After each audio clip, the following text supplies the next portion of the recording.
Çok defa duymuşsunuzdur. Ben yine tekrar edeyim. Berzah azabından kurtulmanın tek yolu geceyi ihya etmektir. Hiç olmazsa gecenin gerdanı üzerinde 2 rekat teheccüdünüz bulunmalıdır. Berzah azabından kurtulmayı düşünüyorsanız şayet. Kabirden öteki hayatınıza nur saçmak, ayağınız bir yere takılmadan, siz kösteklenmeden ve kötezlenmeden, dümdüz sırat-ı müstakim erbabı olarak yürümeyi arzu ediyorsanız, gecenin kara zülüfleri üzerinde o karanlığa nur saçacak 2 rekat hiç olmazsa namazınız olsun. 4 kılın, 6 kılın, 8 kılın ama hiç olmazsa ahdü peymana sadakatinizin ifadesi 2 rekat o gecenizi tenvir etsin. Size nakletmiştim.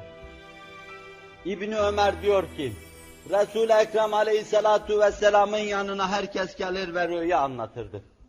Derdim ki keşke ben de bir rüya görsem de anlatsam. Ve bir gün bir rüya gördüm. Beni bir çukurun yanına getirdiler. Bu derin mi derin kuyu cehennemdi. Onu bana gösterdiler, adeta içine atacaklar gibi geldi bana. Çok endişe ediyor ve asılıyordum arkaya doğru. İbni Ömer diyor bunu. İbni Ömer, Hazreti Ömer'den geri olmayan bir insandı. Hayatını mescitte geçiren bir insandı. Sağ eline geleni sol eliyle dağıtan bir insandı. Ve Hazreti Ömer'den sonra Türkiye kadar 30 o devleti idare etme selahiyetini ancak onda gördükleri bir insandı.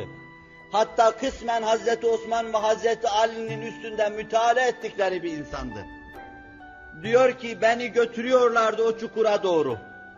Ben feryat ediyordum durmadan. Bir tanesi sonra bana dedi ki, sen korkma girmeyeceksin oraya. Ben kalktım o rüyayı, geldim ablama anlattım, Hafsa'ya anlattım. Hazreti Hafsa Resul-i Ekrem'e rüyamı nakletti, ben de dinledim. Veya geldi bana nakletti. Resul-i Ekrem şöyle buyurdular. İbni Ömer ne güzel bir insan ama keşke teheccüd namazı kılsa. Zira berzah aleminden cehennem şeklinde nazarına bir tablo halinde arz edilen şey cehennem, berzah azabının tablosudur. O tablonun gösterdiği belaya maruz kalmamanın tek yolu gecenin teheccüdle tenevvür etmesidir. İbni Ömer ne güzel bir insandır, keşke teheccüd kılsa. Ve daha sonra ben bir kerecik olsun teheccüdü terk etmedim. Hazreti Ali ben Resul-i Ekrem'den bununla alakalı fermanı duyduktan sonra bir kere gece ihyayı terk etmedim.